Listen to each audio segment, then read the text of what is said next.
Ladies and gentlemen, Sani Bu Nani. That's hello, everybody, in Zulu. That's a South African language. I'm He Yang from China, and I am a host with China Plus of China Media Group. The year 2018 is very significant for China and South Africa, as it marks 20 years since China and South Africa has established diplomatic relations. The geographic distance between China and South Africa may be far, maybe more than 10,000 kilometers. But thanks to the increasingly common and also close connection between the people of the two countries, the distance has been shortened, evidently. Today, the theme of China Plus's Youth Talks is My China and South Africa Story. We have invited 7 young people from China and South Africa to share their amazing stories. But first, let me introduce my co-host, who's flown all the way from South Africa, a TV radio personality, Simpiwe.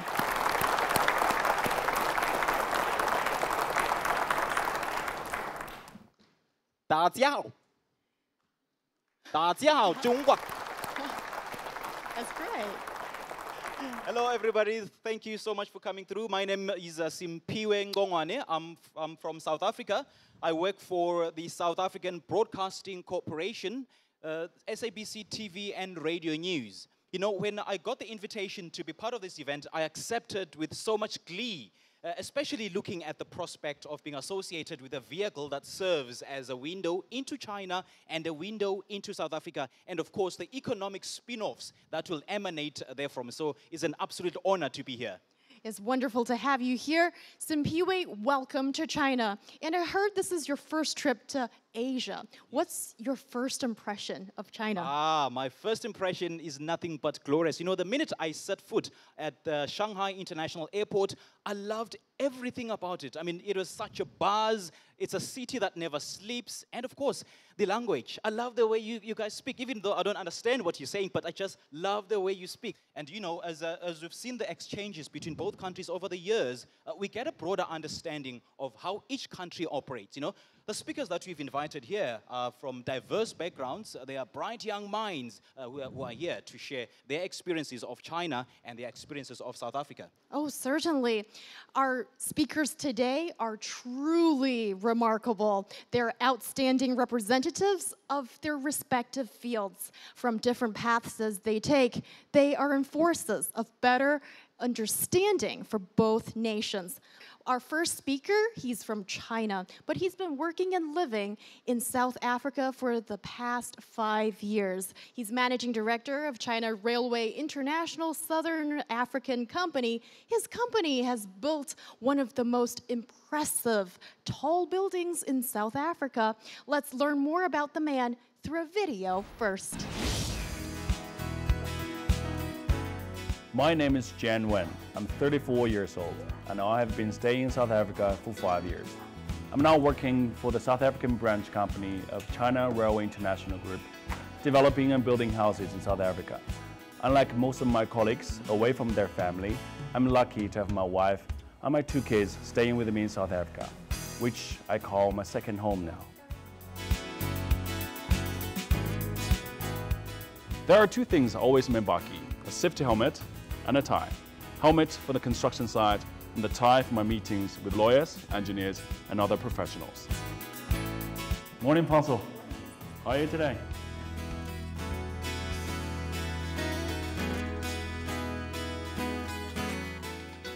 I have also been involved in the work of Chinese Company Association. I am volunteering and advising all other Chinese companies who want to start business in South Africa. I love my family, love my job, and love my life in South Africa.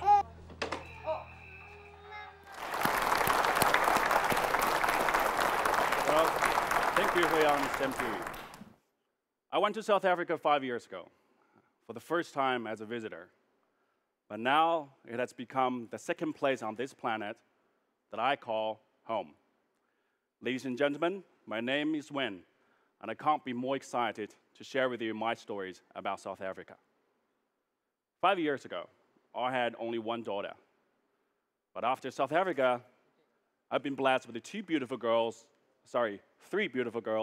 including my wife, and 2 dogs in the house in Johannesburg, which I personally think is the most exciting city in South Africa. One of the best days that I had in Joburg is that a local friend invited me to play rugby and then took me for braai, which means barbecue in South Africa. It's like in China, I can definitely invite my foreign friends to play ping pong and sing karaoke after that. As days went on, I was able to discover South Africa and find this place a diverse nation, not just because of the beauty of its natural environment, but also because of its people and how, despite their different cultures and backgrounds, they live in harmony. Everyone is proud of who they are, and we play cricket, rugby, football, and enjoy braai together. My elder daughter arrived in South Africa a year after that I had arrived.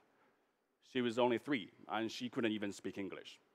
I was a bit worried how is she going to adapt to such a different environment? And I had even prepared to answer some tough questions that I thought she may ask after school.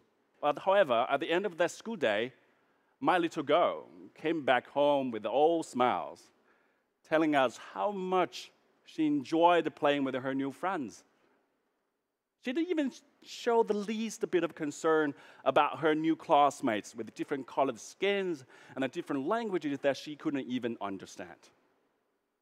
To children, all that it takes to build friendship is to play together.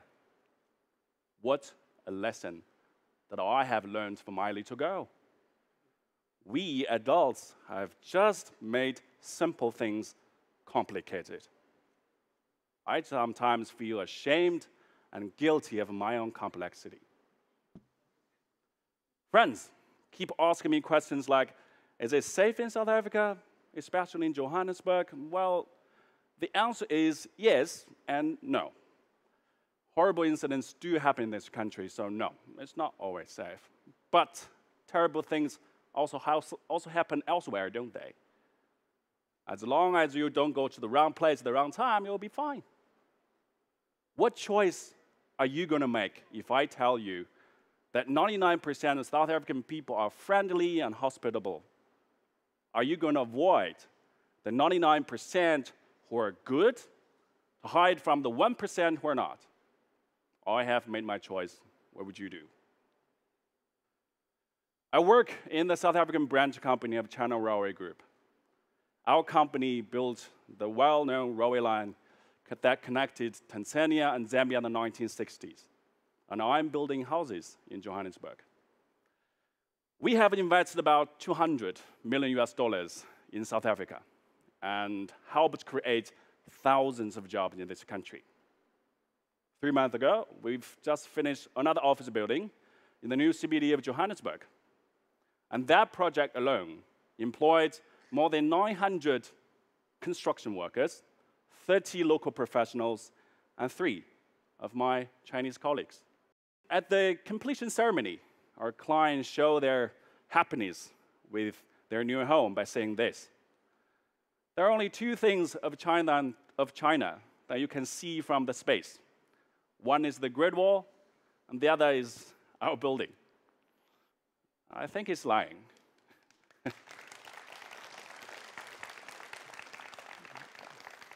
The political and economic ties between China and South Africa have never been stronger than they are today. There are more than 200 Chinese companies operating businesses in the fields such as infrastructure, mining, trade, recreations. Whenever I was asked the secret of our success in South Africa, I always say to them to get a local partner and work with them. As an African proverb says, if you want to go fast, go alone. But if you want to go far, go together. I have enjoyed working and living in South Africa. And I, ladies and gentlemen, invite you to join me to get to know and love this country. I promise You won't be disappointed. Thank you. As you all know, that the property market and the banking industry go hand in hand. And our next speaker is one who works for Standard Bank. South Africa is actually one of the biggest banks in South Africa. Her job is to connect Chinese companies with South African companies. Let's hear her story first.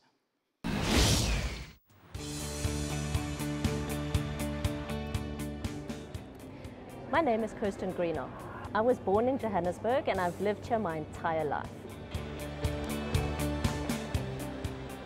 I've never been to China, but I'm starting to work a lot closer with my colleagues from China, and I'm truly honored to have the opportunity to visit China, especially now that my story is becoming closer and closer to the China story. I work at Standard Bank. We focus on the economic development of Africa. But more and more, what we've come to realize is that our relationship with China is very important for the economic development of Africa. I'm the executive head of an area called Regulatory Advocacy and Stakeholder Engagement. The work that we do is to connect ourselves, the bank, and our partners with material stakeholders in our environment. This includes governments and regulators. Some of the more interesting work that we've been involved in is connecting our Chinese colleagues with the South African government, policymakers and regulators. This has been a very interesting experience because the South African and the Chinese legislative and political system is completely different.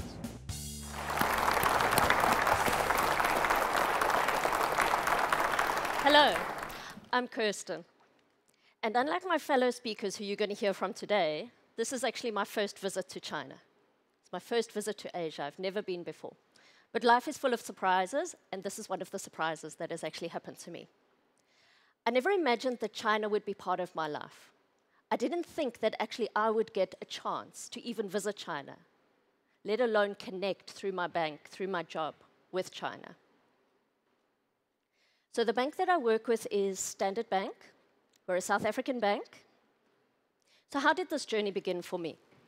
This is my story. About 10 years ago, Standard Bank and the Industrial and Commercial Bank of China met in Cape Town. And this started a partnership. This partnership, through multiple negotiations and eventually signing of documents and agreements, has resulted in a partnership that has connected Standard Bank and Africa to China. Okay. What happened with this connection and this partnership was that the two groups of people needed to come together. And it was absolutely inevitable that some kind of culture shock was going to happen. And what we found is that when these two groups of people came together, there was some discomfort, there were some frustrations. People were worried about how they worked together. So we had a fabulous idea. We were going to have an exchange program. We thought this was great. We were going to give people from ICBC a chance to go and work in Standard Bank in South Africa for 1 to 2 years, and we would take people from Standard Bank South Africa and put them into the offices in ICBC in China, and then we would give them the plane tickets, we'd say good luck, and off they went. But things are not that easy. There were quite a few frustrations. I can tell you about some of the ones that we experienced with some of my ICBC colleagues coming to South Africa. So I'll always remember one of the colleagues I'm quite close to right now, when he came to the bank 2 years ago, I met him for coffee. And he said to me the one thing that stood out for him was that he couldn't get over how much coffee we drank. We were always drinking coffee in the bank. In our bank, we've got 9 floors. There's a coffee shop on every single floor. And he said, why are you always drinking coffee? Because if I have a meeting, I will have it over coffee. If I have to get to meet somebody, I'll do it over coffee. And if I've got a really difficult problem to solve, I need my cup of coffee. And he said, but why are you drinking coffee? Coffee is casual. It's not for serious business. But as time has gone on and we've got to know one another, we speak, we deal with projects together, now what happens is whenever he sets up a meeting with me, it's always over coffee, and he's the one who's buying the coffee. Another example that I can pull out is the kinds of meetings that we have in business. So in South Africa, and especially in my team, some of the meetings that we have can be incredibly loud. We're not a quiet bunch of people. So we get together, we meet, everybody debates an issue, we negotiate, we thrash it out, we want to talk to one another, we'll disagree with you and we'll say, no, you're wrong. And then at the end of the meeting, we'll come to some kind of conclusion. What happens is that probably the next day we have to have another meeting to figure it out again. And my Chinese colleagues were getting quite frustrated with this process. It was loud, it was in your face, and it was long, it was time-consuming. Why not, when the boss gave us something to do, can you not take the thing, go and do your job and get it sorted out? We would take such a long time. And this was a process of getting to know one another. And this was a process of actually coming together to actually communicate with one another, to see how things got done. And so what I would do is our colleagues in China is I would create workshops and dialogues for them to get to know how South Africa works. And these were also quite loud. And these were also quite full of noise. And people liked to have their own opinions. And one of these dialogues I was very worried because one of my colleagues who just arrived from China, she sat at the back and she was very quiet. And I was very worried I'd offended her in some way, or we'd said something that was improper. And I spoke to her afterwards, and I asked her if everything was all right. And she reassured me that actually, no, it was okay. Things were all right. She just preferred to be quiet at the back of the room. So what we've come to realize between the two groups of people is that as long as you communicate with one another and make sure that you're on the same level, you'll be all right. Just check with one another. So communication is the key. That communication builds trust, and you have to work at it constantly. But the point is to put yourself in a situation where you can have that communication. So as I said at the start of the speech, life is full of surprises. One of the surprises has been what a brilliant relationship I've actually formed with my colleagues from China.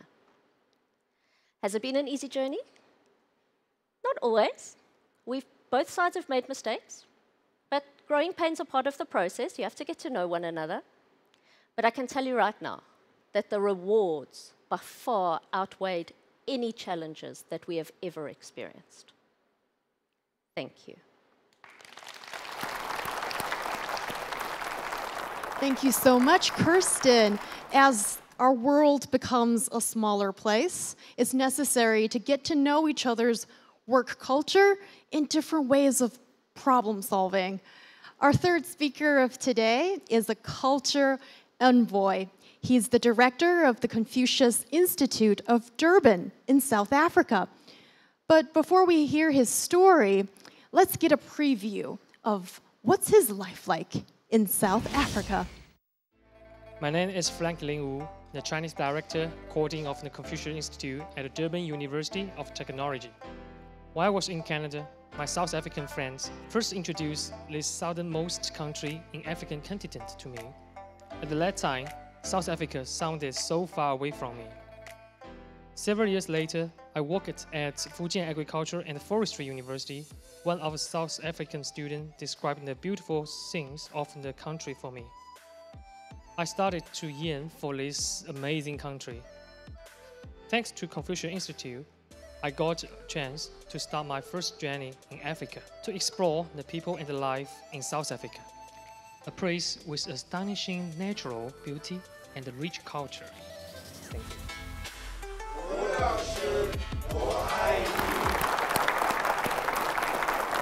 Sawubona. Sawubona is how we say hello in the Zulu language, which is spoken in the beautiful port city of Durban, the home of the largest Zulu settlements in South Africa. It is where my China-South Africa story started. The Confucius Institute at Durban was jointly established 5 years ago with its partner universities, Fujian Agriculture and Forestry University and Durban University of Technology. Under co-witness of President Xi Jinping of China and the then President Jacob Zuma of South Africa. When I first joined the Confucius Institute last year, I brought a passion for bilingual and cross-cultural communication, but it's a lot harder than I thought. The first function I organized was a cultural event between Confucius Institute and the local community in Pietermaritzburg, the provincial capital of KwaZulu-Natal. More than 150 local people participated in this event. And in the beginning of this event, I had a feeling of frustration. Can you imagine? Without translators, we could not communicate with them at all because they could only speak Zulu. For the first time, I doubted my English teacher in high school because I remember she told me if I could speak English, I can communicate with anyone else all around the world.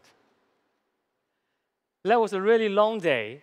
No matter how hard I tried to talk to them, no matter how slow I spoke, they only answered me with a big smile on their faces. Then I started thinking, how could we effectively teach Mandarin and introduce Chinese culture to those people with totally different language backgrounds, especially in South Africa, which has 11 official languages. Nelson Mandela said, if you talk to a man in a language he understands, that goes to his head.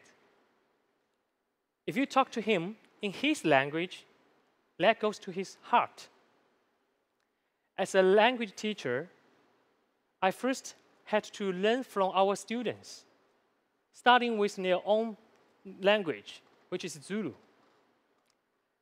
I started with a simple sawubona. I greeted with my students by saying sawubona, and over time, more and more of them respond with ni hao. Soon, the whole class was busy with greeting each other by saying ni hao, ni hao ma, 我很好, ni ne? This kind of positive interaction helps to release the fear and the shock of learning a new language and a culture. Shi Wei, one of my students, he is very good at singing. He found it difficult to speak Mandarin and dare not speak in the class, even though his pronunciation was excellent. When we taught the class to sing a Chinese folk song, Jasmine Flower, guess what? He was no longer a shy man. He sang it loudly in Chinese with his beautiful voice. He felt love in Chinese folk songs. And his Jasmine songs was a big success at the Chinese New Year Gala at the Durban City Hall. It is the charm of the communication with mutual understanding. That's why our Confucius Institute, currently we have more than 3,000 students have been registered as Chinese learners. My story in South Africa is not over yet. This multicultural nation has given me many nice surprises. I'm so proud that I can play a part in the life of local people as they pursue their dreams. Ngiyabonga, the sawubona, which means thanks in Zulu. Now we've heard all these different stories from our amazing speakers, and here is a man who also have great stories to tell about the China and South Africa experience. He's the former Chinese ambassador to South Africa, Mr. Liu Guijin. Let's take a look at what he has to share.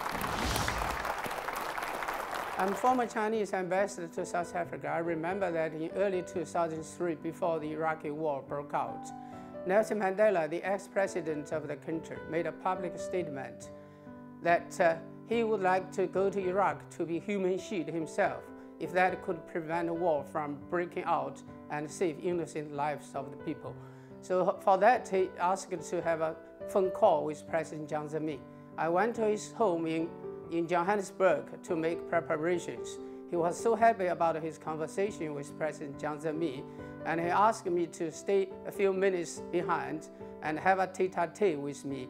He said that he regarded the Chinese Revolution as the inspiration for the South African people's struggle against apartheid.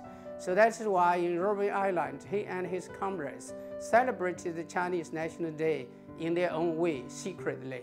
And he also complained to me that George Bush, the incumbent president of the US, refused to pick up his call, so that he called his father, the old Bush, asked old Bush to teach his son a good lesson and stop him from sending troops to Iraq.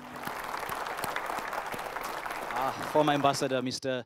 Liu Guijin, just reminiscing about what a great man that Nelson Mandela was. In South Africa, the year 2018 has been declared the year of Nelson Mandela in commemoration of his legacy, as he would have turned 100 years this year on the 18th of July. Now, let me introduce you the next speaker. He's from South Africa as well, and his Chinese is much, much better than mine. And he also has that Beijing accent. You know, in South African terms, we call it the Model C accent. Let's first hear his story. I'm Luyolo Sijage. 我也可以叫天佑，这就是我第一个汉语老师给我起的名字。I'm currently reading towards a master's in economics at Peking University's Yenching Academy. I believe I'm similar to most South Africans of my generation who are here in China in that I couldn't have imagined that I would end up learning Chinese, coming here as a student to China and remaining here for so many years. So how did I end up here? It was a good friend of mine in South Africa who introduced me to China and to Chinese. He took me to my very first class at a Confucius Institute in South Africa. At this point, I stepped into an unimaginable process of discovery. I started to interact with the Chinese community in South Africa, learning about the culture and understanding their experience in my country. Eventually, I got the opportunity to travel to China. And after I witnessed the dynamism and vibrancy of this country, I decided to stay. So upon receiving the opportunity to come and study Chinese in China, I grasped that with both hands. And here I am.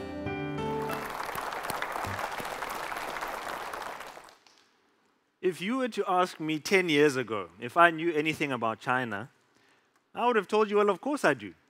But then proceeded to tell you all about the China I'd seen in the Hollywood movies. Now, that was a long time ago, long before I came to China or started learning Chinese. But I realize now, in retrospect, that I really knew nothing about the place. And it was really my very first Chinese teacher at a Confucius Institute in South Africa that began to broaden my horizons and spark my interest in learning about China. And she did this not only by delivering her classes immaculately, but also because she took an interest in me. She took an interest in my culture, my country, my language, and my experience. She even came to my hometown. She ate the local food, umqombothi, and umpokoqo, and umngqusho, all fresh from the fire. She brewed those local traditional beers with us, and she played the role of my older sister in some of the family rituals and ceremonies we'd have. So the fact that this person from China valued my culture so much and took such an interest in me further piqued my interest in coming to China, that she approached it with such a great degree of attentiveness and dignity. So I decided to travel to China, and coming here as a student, I expected to be learning all about China and only about China. But as time went by, I realized that just as China was an unknown to me before I came here, South Africa was an unknown to many Chinese people here. And that it was rather my identity as an African that shaped how I was perceived and treated here. So this kicked off a process of sharing with Chinese people, and also one of interaction with the very diverse community of Africans here in Beijing and in Chinese universities.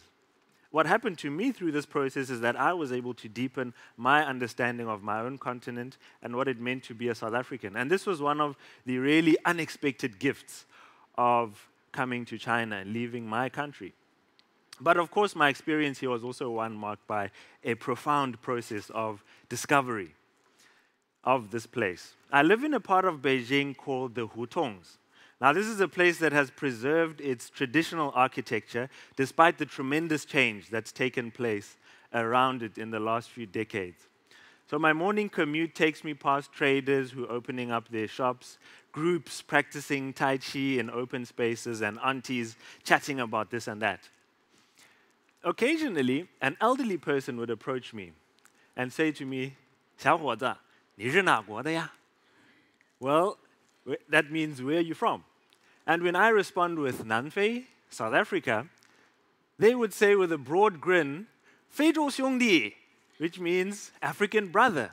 I was so surprised by this when I first arrived, really, and pleasantly so. I was curious about why this generation in particular was so welcoming and warm to me as a South African here in China. Because this meant that even though our two countries are celebrating 20 years of diplomatic ties this year, that the relationship between the two countries goes much further back than that. So I decided to talk to my father.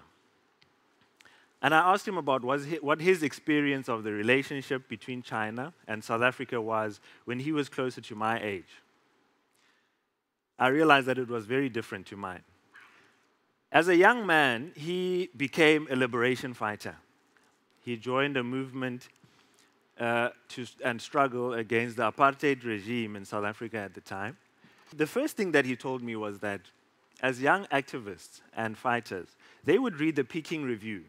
Now, this was an important publication circulated all over the world, and they drew so much inspiration from this. And the writings contained therein, writings by the likes of Mao, Zhou Enlai, they understood through their writings, and they entrenched in them the idea that they, as South Africans, deserved to be part of shaping the destiny of the country. They also began to understand the common challenges that the two countries faced, and they drew great strength from this. Another thing my father told me is he said, you know, the Chinese people, they were one of the many people that supported our struggle. And one of the ways in which they did this was that they provided us with these vehicles which could drive over very rough terrains, which was very useful given the conditions we were training and fighting in.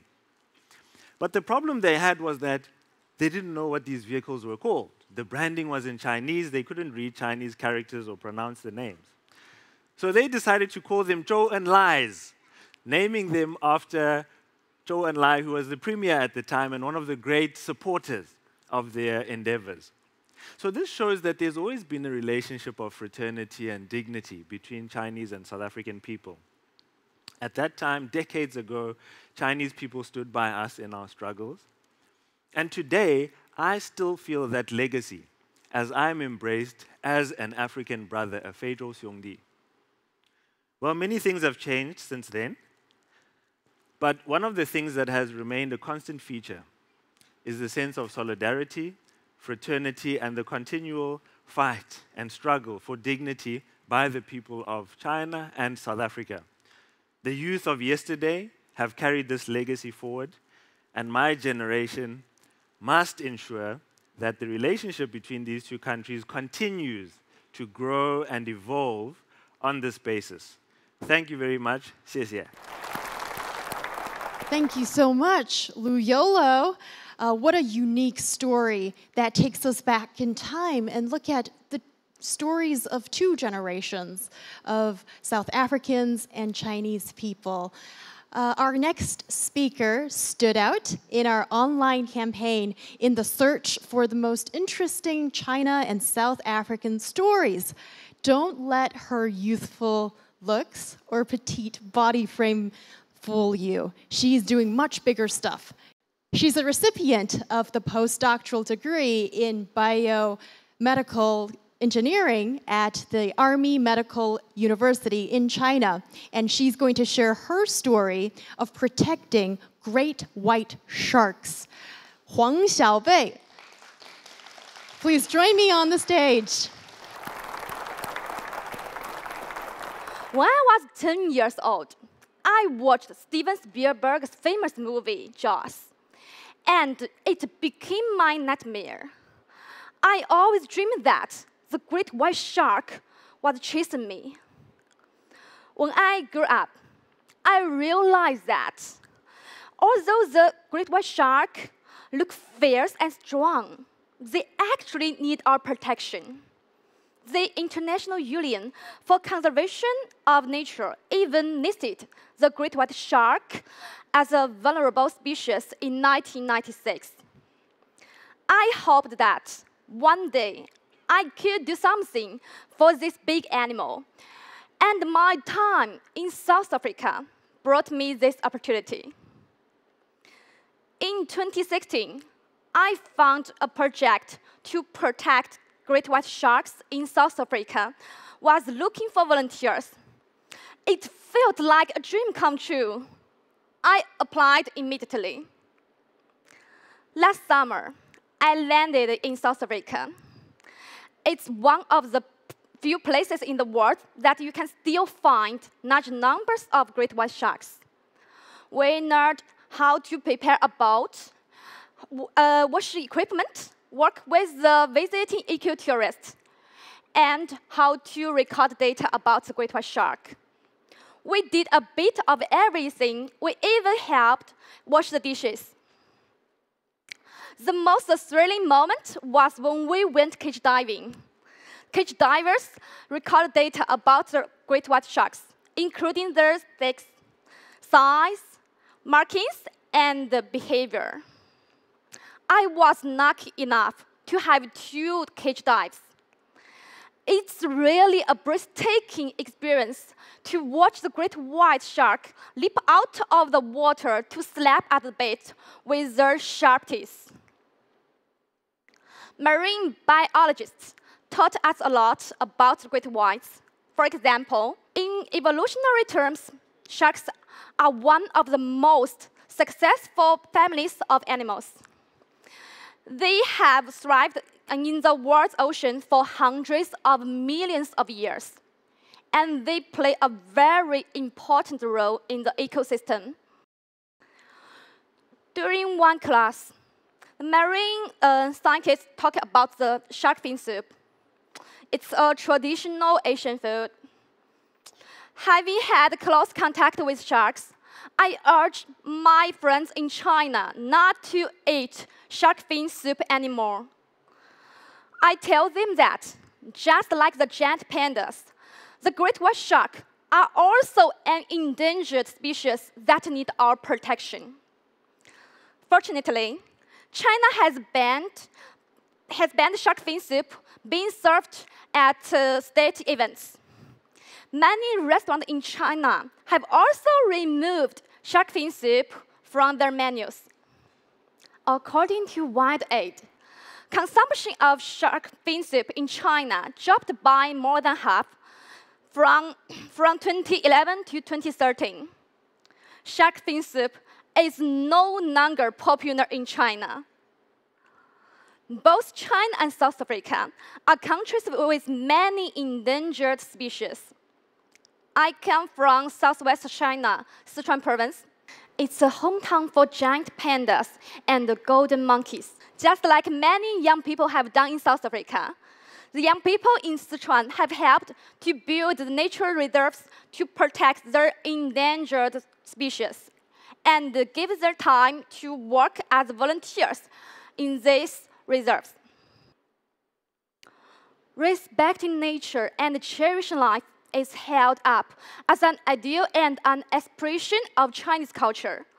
My experience in South Africa proved that South African people share this same belief. And I believe that together we can do more to protect all of the creatures on our planet. Thank you. You know, in this lifetime, we need people like Xiao Bei. We definitely need them, you know, to drive this campaign towards the protection of the great white sharks before they are wiped off the face of the earth. Our next speaker is from China. She set foot on the African continent more than 80 times, and she knows South Africa like it were her home. And it's quite amazing how much she knows South Africa and the kind of conversations I've heard with her. I mean, she knows South Africa, and she knows all the prominent and the famous people in South Africa, and she even has a South African name. She also promised to give me a Chinese name. But first, let's hear her story. My name is Tracy Key. I'm the founder of Beijing Africa Center and the co-founder of China-Africa Renewable Energy Alliance. I also have an African name called Entavi Singh, which means in Sotho language, make me happy. I visited South Africa for the first time in 1999 and immediately fell in love with this beautiful country and the entire African continent. which I now call home. At the same time, I came up with my Africa dream, which is to visit all the Africa countries. Over the past 18 years, I've visited Africa for more than 80 times and explored 20 different countries. However, the country I love the most is South Africa because its people have deeply influenced me. I would love to devote the rest of my life to promoting exchanges between China and Africa, including South Africa, not only in the areas of tourism, culture, and philanthropy, but also on the energy sector.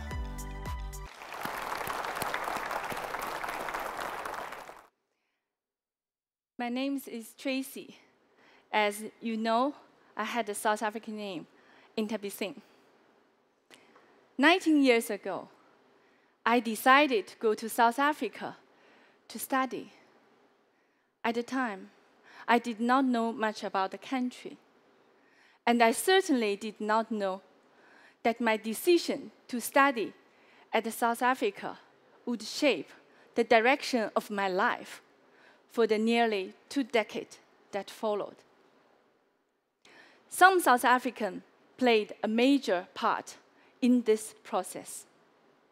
The first person is Madiba, which is the Xhosa clan name of Mandela. During my stay in South Africa, I made several trips to Robben Island, where Nelson Mandela was present.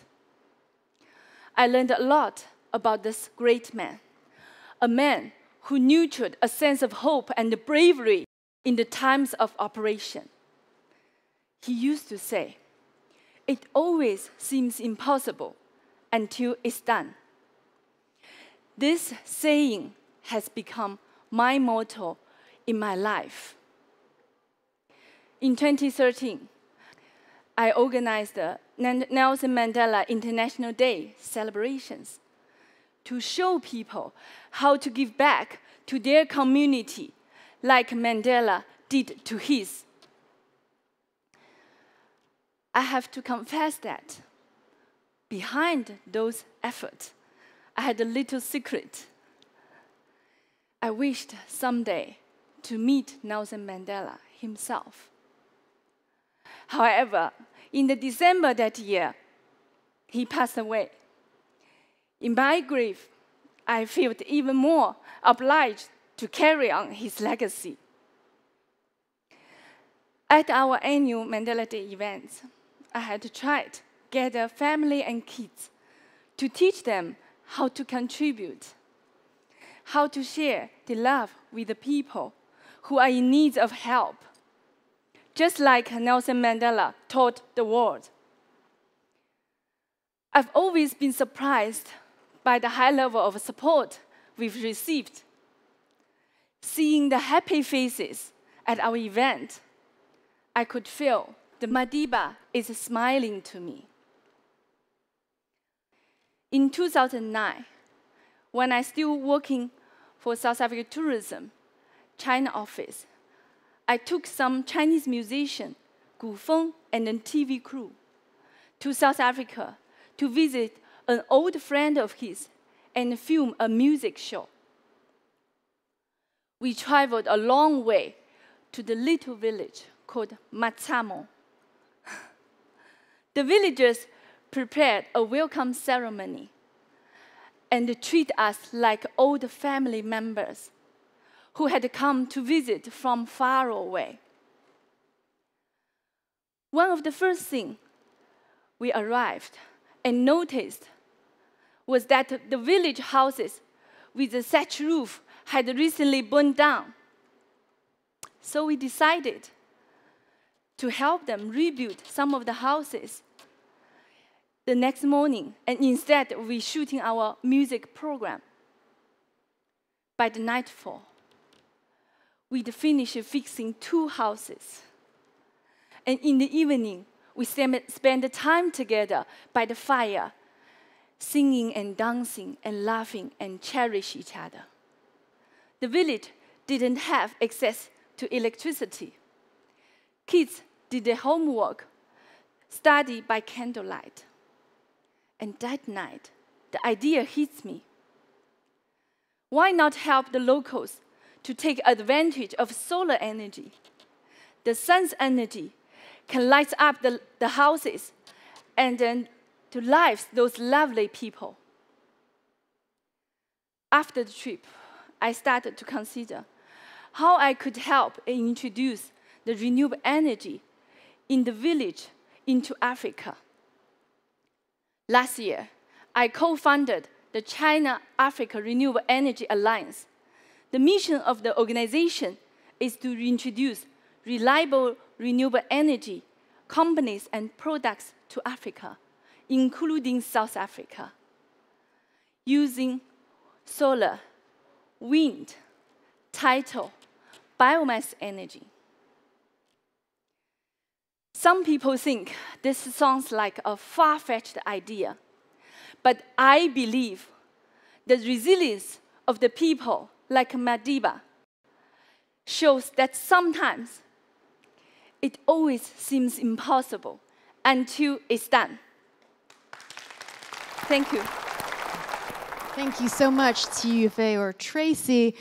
China and South Africa have great potential in building a more sustainable future in renewable energy. Our next speaker, he's the last speaker of today, and he works in an organization that takes the South African story to the world and showcases South Africa to China. Here is his story. My name is Tshepiso Malele from Johannesburg, South Africa. I'm the acting country head for Brand South Africa in China. Brand South Africa is the official marketing and reputation management agency for South Africa. I have been visiting China for over 5 years now, but I've been based in Beijing since 2017. Though based in Beijing, I get to visit Hong Kong regularly, Shanghai, as well as Tianjin from time to time. I find myself here at a very exciting time in the story of China's growth and development. From the busy roads to the subways down below, filled to capacity with people at various stages of pursuing their dreams. It is indeed a city and a country on the move. And looking forward at a successful future for both China and South Africa, I'm very excited to be part of this story of engagement, of getting to know each other and charting the way forward together.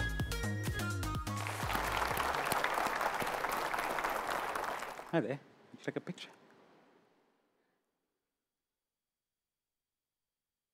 Cheers. Thank you.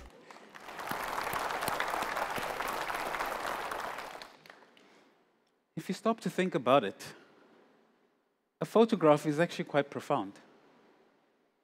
It captures a moment in time and can preserve an emotion or memory and allow us to share this experience with others. If you take a photo in China, there's a good chance that you're going to share that picture with others on WeChat. WeChat is a social media platform with over 900 million users. But how do we take the next step and turn those photos, those shared moments, into an everlasting story of friendship and prosperity? I've always enjoyed visiting new places, partaking in new experiences, engaging with new people. So when the opportunity for me to work in China arose, I immediately embraced it. As a marketer, I couldn't ask for a more exciting challenge. The opportunity to manage South Africa's nation brand is indeed a privilege. And I quickly learned how visual tools could assist us in bringing the nation brand to life in a powerful way here in China. So whenever I have the opportunity, photos, images of our beautiful landscapes, our friendly people, our vibrant commerce in action have allowed me to touch the hearts of my audiences. In many cases, what they see challenges their perceptions or feeds their curiosity about South Africa.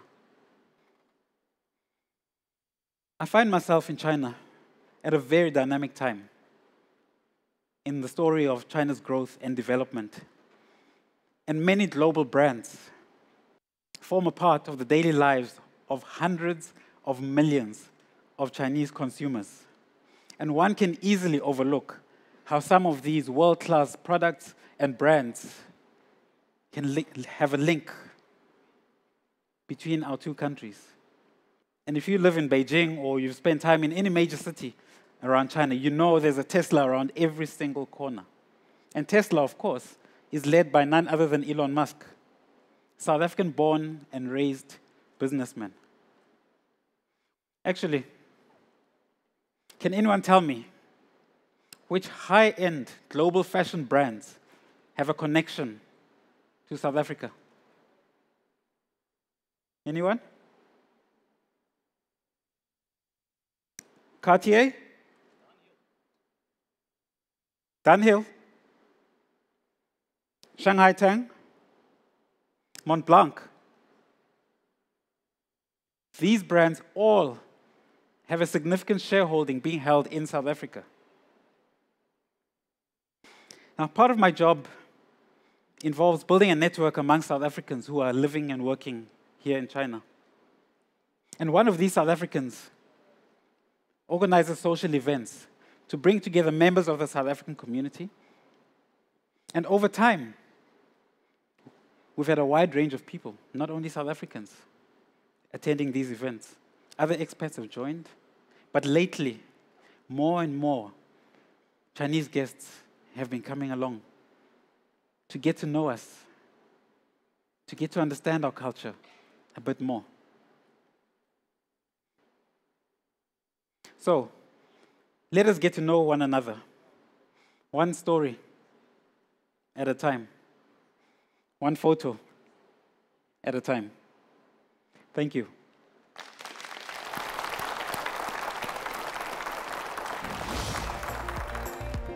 I will encourage everyone here, actually everyone from China, to go to South Africa and experience what I have experienced there. And as I said in my speech, you won't be disappointed. I got a life there, and you're going to love that life. You go there too.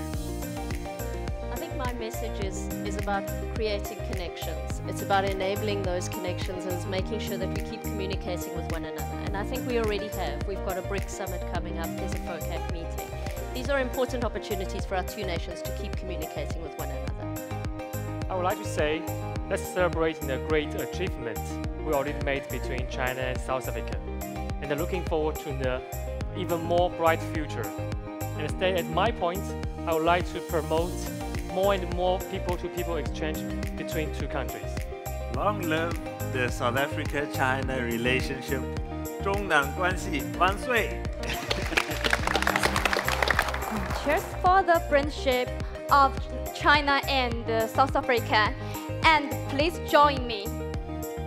Go to South Africa as explorer and adventurist. You start your new life from Africa there. Ubuntu, let us work together, China and South Africa. We've had a fantastic 20 years, and the next 20 years will depend on each one of us. Our respective governments have laid the foundation. Now we need to take the baton and take this relationship forward. Here's to China and South Africa. Thank you to all of our speakers for your amazing stories, and thank you, Zimpiwi, for traveling across the globe to attend our event. Thank you so much to our audience. We appreciate your time so much. See you again next time. It was great working with you. Thank you. Thank you for welcoming us And I'm very honored to be part of this auspicious, beautiful event. You know, it serves as a vehicle and as a window to China and as a window to South Africa. I'm really, really honored to be a part of it. And, you know, I can't wait to welcome all of you in South Africa next time. And I'll be there at the airport, rolling the red carpet for you and welcoming you to such a beautiful country which is alive with possibilities, which is an ocean of opportunities. We can't wait to welcome you. See you in South Africa. 再见。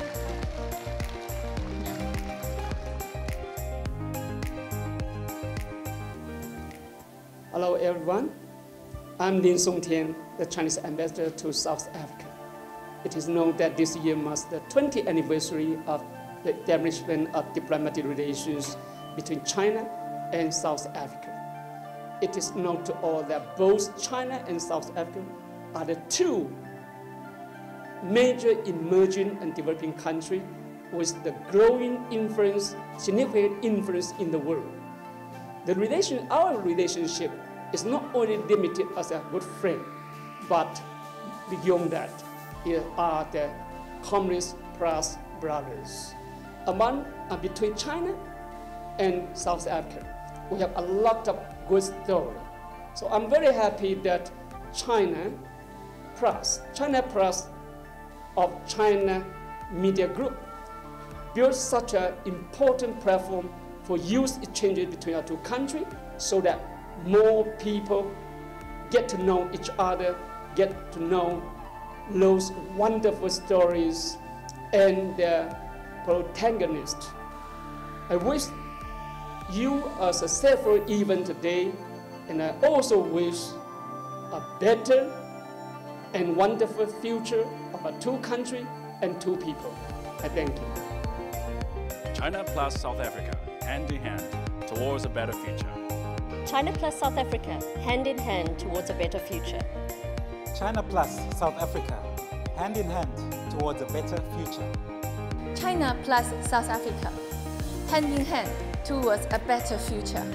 China plus South Africa, hand in hand towards a better future. China plus South Africa, hand in hand towards a better future.